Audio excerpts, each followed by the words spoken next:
I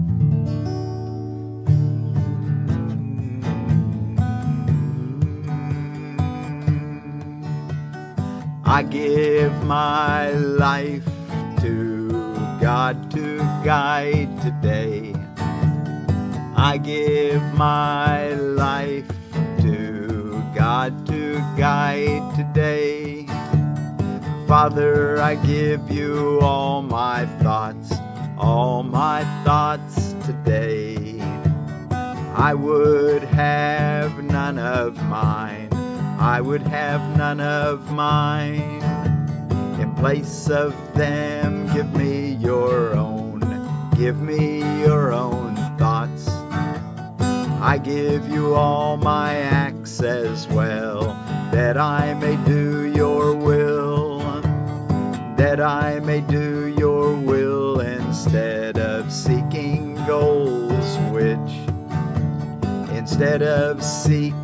goals which cannot be obtained, and wasting time in vain imaginings. Today I come to you. Today I come to you. I will step back and merely follow you. Be you the guide and I the follower.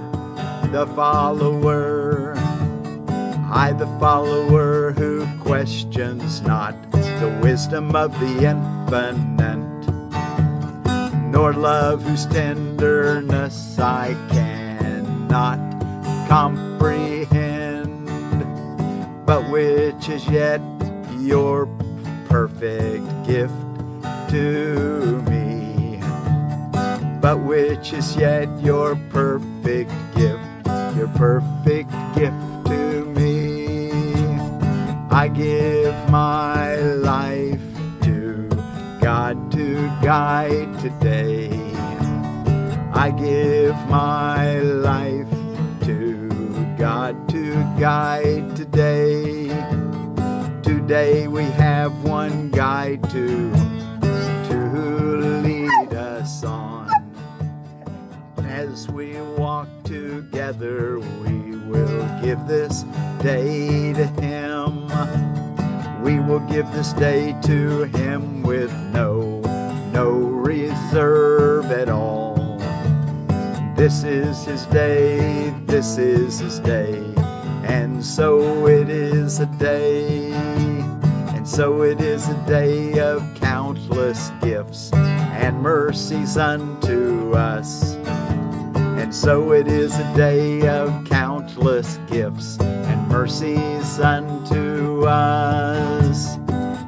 I give my life to God to guide today. I give my life to God to guide today. I give my life to God to guide today. Well, thank you all so much for joining me in studying A Course in Miracles.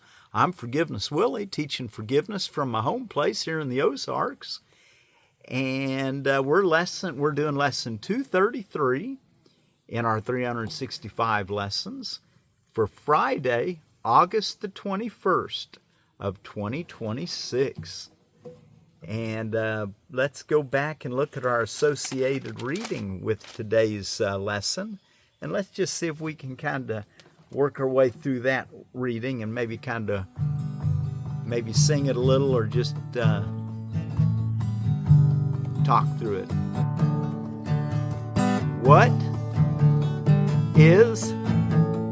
What is salvation? Salvation is a promise made by God that you would find your way to Him at last. It cannot but be kept. It guarantees that time will have an end. And all the thoughts that have been born in time will end as well. God's word is given every mind which thinks that it has separate thoughts. And we'll replace these thoughts of conflict with the thought of peace. The thought of peace was given to God's Son the instant that his mind had thought of war. There was no need for such a thought before, where peace was given without opposite, merely was. But when the mind is split, there is a need of healing. So the thought that has the power to heal the split became a part of every fragment of the mind that still was one, but failed to recognize its oneness, failed to recognize it was one, but failed to recognize its oneness. Now it did not know itself and thought its own identity was lost. Salvation is undoing in the sense that it does nothing, failing to support the world of dreams and malice. Thus it lets illusions go by not supporting them.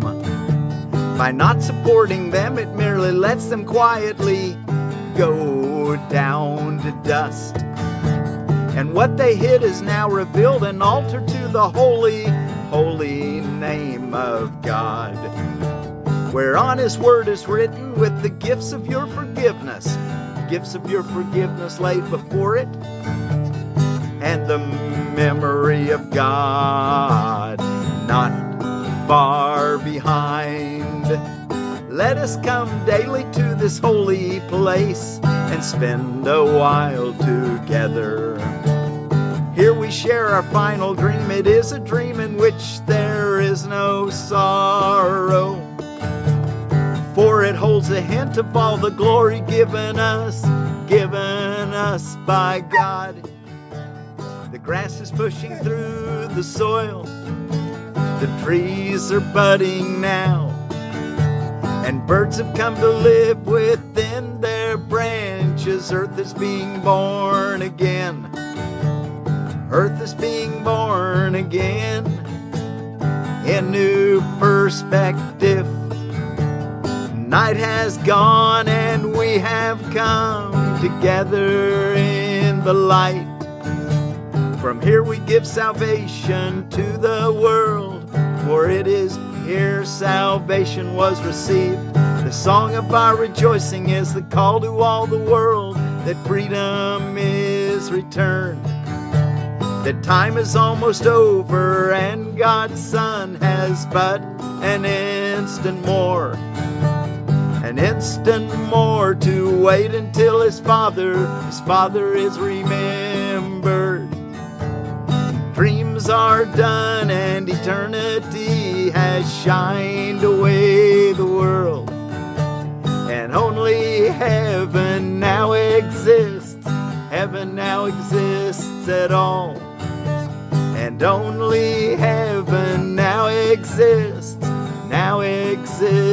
at all. So again, what is salvation? What is salvation? Salvation is a promise made by God that you would find your way to him at last. Salvation is a promise made by God that you would find your way to him at last. Salvation is a promise made by God that you would find your way to him at last. I don't know, I just like to play around with those chords and the words, and they're just so enriching to me. Hope that you find it just as enriching. If you play the guitar or the piano, or get it out and just play those chords, or any chord, you can play any. You don't have to play that song. And that, I kind of make it up as we go anyway. Anyway, thank you all so much for joining me. I've told you that once, but I'm telling you again because I really do appreciate you joining me. I think we're healing the world by sharing these ideas. Okay, well, let's go take a look at our text reading for today. And we're in chapter 25, Roman numeral 8, and we left off on paragraph 9. But that's not a real good one to begin with, even though it is probably where we're going to begin, because it starts off by saying, what can love ask of you who think that all of this is true? Well, what is all of this? Well, the all of this is, if you backed up in paragraph 6, it says, it's extremely hard for those who still believe sin meaningful to understand the Holy Spirit's justice. So are you one that still thinks that sin is a valuable perception? They must believe he shares their own confusion and cannot avoid the vengeance that their own belief in justice must entail. So their belief in justice is that sin is real and that it needs to be punished. Anyway, it's the exact opposite of God's justice. I don't really want to read all these, but I was just thinking it'd be nice. They do believe that heaven is hell and are afraid of love. And deep suspicion and the chill of fear comes over them when they are told they have never sinned. Their world depends on sin's stability. Oh my. And they perceive the threat of what God knows as justice to be more destructive to themselves and to their world than vengeance, which they understand and love. Wow, so don't you, an eye for an eye, tooth for a tooth, they understand that vengeance. They don't understand that you can't be hurt, that you're invulnerable, you live forever, and no one can take life from you. Everything that happens to you is a result of your thoughts. And it's always a gift. All things are lessons God would have us learn. Now, so with all those ideas, what can love ask of you who think that all of this is true? Could he, in justice and in love, believe in your confusion you have much to give? You are not asked to trust him far, no more than what you see he offers you, and what you recognize you could not give yourself. In God's own justice, does he recognize all you deserve, but understands as well that you cannot accept it for yourself? It is his special function to hold out to you the gifts the innocent deserve, and everyone that you accept brings joy to him as well as you. He knows that heaven is richer made by each one you accept, and God rejoices as his Son receives what loving justice knows to be his due. For love and justice are not different, because they are the same. Does mercy stand at God's right hand and gives the Son of God the power to forgive himself of sin? Paragraph 10. Now, before I read paragraph 10, let me take a pause there and mention to we had read paragraph 9 yesterday. Let's take a look at what we're going to be reading. If you're reading through the original edition with me this year, read chapter 25, Roman numeral 9, paragraph 73 through 77. If you're reading through the Bible with me, read 2 Peter chapter 1, and let me bring our attention to that verse 17. Chapter 1 is what we want to read, but 17 says, "This is my beloved Son, in whom I'm well pleased." And of course, he was speaking of Jesus, but remember, we're all the Son. There is only one Son of God, and it's all that he created, his firstborn. Anyway, just take comfort in knowing that you are, that God says of you, "This is my beloved Son, in whom I am well pleased." Oh, he loves you so much and everything that you're offering the world. 331 in Iyengar Yoga, page 331, memory impairment asanas. And then out of A Course of Love, there at the end, 40 days and 40 nights, day 7, conditions of the time of acceptance, page 534 and to 537. Okay, now let's look at paragraph 10 in chapter 25, Roman numeral 8. "To him who merits everything, how can it be that anything be kept from him? For that would be injustice, and unfair indeed to all the holiness that is in him, however much he recognize it not. God knows of no injustice. He would not allow his Son to be judged by those who seek his death and could not see his worth at all. What honest witnesses could they call forth to speak on his behalf? And who would come to plead for him and not against his life? No justice would be given him by you. Yet God ensured that justice would be done unto the Son he loves, and would protect from all unfairness.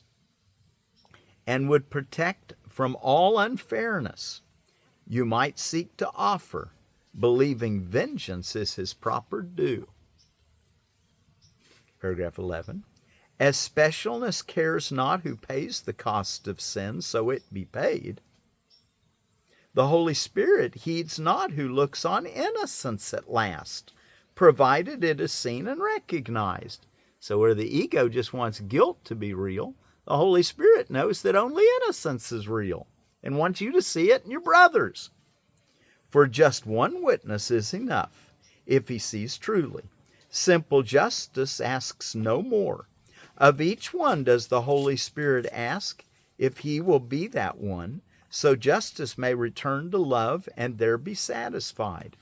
Each special function he allots is but for this, that each one learn that love and justice are not separate, and both are strengthened by their union with each other. Without love is justice prejudiced and weak, and love without justice is impossible. And rather, justice is simply the removal of the idea of specialness or respecter of persons, that it's the understanding that love goes out to everyone always completely. It's the nature of reality, and that's justice. Without love is justice prejudiced and weak, and love without justice is impossible. For love is fair and cannot chasten without cause. What cause can be to warrant an attack upon the innocent? In justice, then, does love correct mistakes, but not in vengeance, for that would be unjust to innocence. 12. You can be perfect witness to the power of love and justice if you understand it is impossible the Son of God could merit vengeance. You need not perceive in every circumstance that this is true, nor need you look to your experience within the world, which is but shadows of all that is really happening within yourself. Wow, all the experiences in the world are simply shadows of what's really happening in ourself. The understanding that you need comes not of you, but from a larger self, so great and holy that he could not doubt his innocence. Your special function is a call to him, that he may smile on you whose sinlessness he shares. Boy, that reminds us of our lesson. I give my life to God to guide today. The understanding that you need comes not of you, but from a larger self, capital S, the Christ self, the God part of you, so great and holy that he could not doubt his innocence. Your special function is a call to him, that he may smile on you whose sinlessness he shares. His understanding will be yours, and so the Holy Spirit's special function has been fulfilled. God's Son has found a witness unto his sinlessness, and not his sins. How little need you give the Holy Spirit that simple justice may be given you. Just give him a little willingness, and he'll do the heavy lifting to show you that you are innocent, and so are all your brothers and sisters, and that you can see them as such. Paragraph 13. Without impartiality, there is no justice. Let's turn that around. It's a double negative. Let's just say it. With partiality, there is no justice. Okay, that means the same thing. Without impartiality, there is no justice. Well, you could also say with partiality, there is no justice. Anyway, without impartiality, there is no justice. How can specialness be just? Judge not because you cannot, not because you're a miserable sinner too. How can the special really understand that justice is the same for everyone? To take from one to give another must be an injustice to them both, since they are equal in the Holy Spirit's sight. Their Father gave the same inheritance to both. Who would have more or less is not aware that he has everything. He is no judge of what must be another's due, because he thinks he is deprived, and so must he be envious, and try to take away from whom he judges. He is not impartial, and cannot fairly see another's rights, because his own have been obscured to him. And the last paragraph, 14. You have the right to all the universe, to perfect peace, complete deliverance from all effects of sin, and to the life eternal, joyous and complete in every way as God appointed for his holy Son. This is the only justice heaven knows, and all the Holy Spirit brings to earth. Your special function shows you nothing else but perfect justice can prevail for you. And you are safe from vengeance in all forms. The world deceives, but it cannot replace God's justice with a version of its own. For only love is just, and can perceive what justice must accord the Son of God.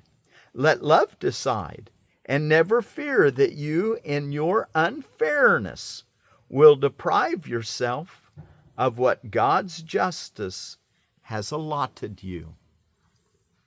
Wow, that last sentence. Let love decide, and never fear that you, in your unfairness, will deprive yourself of what God's justice has allotted you. So even if you think you've done something so terrible that you're outside of God's love, can't happen. Only in your mind. Of course, your mind makes everything you see. So we got to get your mind straightened out so you can see that you're innocent. Okay, well, let's go take a look at what's going on around the world. And as we transition to that, let's tell ourselves our lesson again today. I give my life to God to guide today. Let's do just that. Okay, out of the Urantia book, it says that today is Jesus' birthday. It was at noon on, the 7th or 7 BC, which was on a Sunday, and he was born in the stable that where everyone parked their livestock when they stayed at the inn. But the inn was full. But there were several people staying in the stables that night. And it says that a woman traveler helped deliver Jesus in the book. Great book. The Life and Teachings of Jesus of Nazareth is where you can find that. And it's a fourth of the book. Big book, but there's about 500 pages of Jesus' life that was observed by angels that observed it all and then decided to share it with this Chicago plumber who just started talking about it. He didn't even remember what he was saying. He was talking in his sleep at night. Anyway, it inspires me. It's a great book to read. Jesus' birthday today. So happy birthday, Jesus. August 21st. Valakshmi Vrathan, which is devotion to the goddess Lakshmi today for the Hindus. Martyrdom of Imam Hassan al-Askari, which is a Shia Islam remembrance. Nikini Poya for the Buddhists, particularly in Sri Lanka. Feast of St. Pius X, Roman Catholic. And then the rest of these I found on holidays and observances. Brazilian Blowout Day, Men's Grooming Day, Self-Care Day, International Day of Remembrance and Tribute to the Victims of Terrorism, Spumoni Day, Poets Day, Senior Citizens Day, Statehood Day in Hawaii. And so our word for peace, let's take it from those 137 Hawaiian islands. And it's Maluia, Maluia, Maluia. And then Wild Goat Day, the Capra Hircus World Goat Day. The wild goat is the Capra aegagus, and the domesticated goat is the Capra hircus. And then out of the herb book, number 142, I think it was, is the evening primrose, Oenothera biennis. The whole plant is medicinal. It's an astringent and mucilaginous. It's an annual or a biannual from the Rockies to the Atlantic Ocean. It has an erect stem that's stout and soft and hairy. It has alternate rough, hairy, lanceolate, taper-pointed leaves, 3 to 6 inches long. It's a stimulant, and as it didn't say that in its properties, but it says it stimulates the liver, the spleen, and digestion. And perhaps because of that, it says that it's been used as an antidepressant. Get yourself working good, you won't feel quite as depressed from a body level, I guess. And Provence lavender out of Edible Landscaping, which is Lavandula across intermedia is the species cross. It's actually a Lavandula augustifolia crossed with a Lavandula latifolia. And that's what you get, the crossed intermedia, Lavandula. And it says of the Provence lavender, let me get to here, a lavender adaptable to the northeast, hardy, zones 5 through 9. In zones 5 through 7, shelter plants from the wind. Lavender are pretty border plants, accent plants, and look good with bushes and small trees. A 1-foot spacing will give a low hedge appearance. Wow, make a hedge out of lavender. That'd be a smelling good hedge, wouldn't it?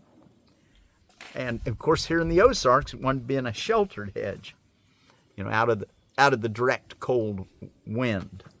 And how are we looking on time? Well, we're gonna have to. We just have enough time to do our what we would, kind of what you would do on your hourly remembrance. I give my life to God to guide today. Yesterday I don't think today we'll have time to sing the whole thing. We only have a couple minutes left, but we can at least bring to our mind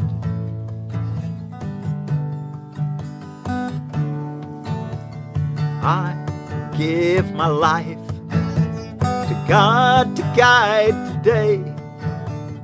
I give my life to God to guide today. What is salvation? Oh, what is salvation? Salvation is the thought that you find your way to God at last. God, I give my life to God to guide today.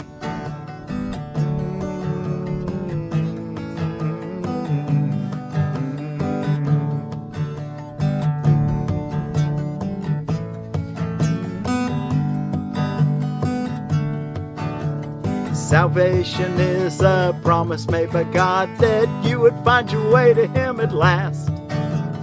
I give my life to God to guide today. I give my life to God to guide today. Today we have one guide to lead us on. I give my life to God to guide today. I give my life to God to guide today. Maluia, from the Hawaiian people for peace. I give my life to God to guide today. Maluia, Maluia. Maluia, I think is actually how you say it. Maluia. Maluia. I probably don't have the right roll to it. I give my life to God to guide today. Maluia.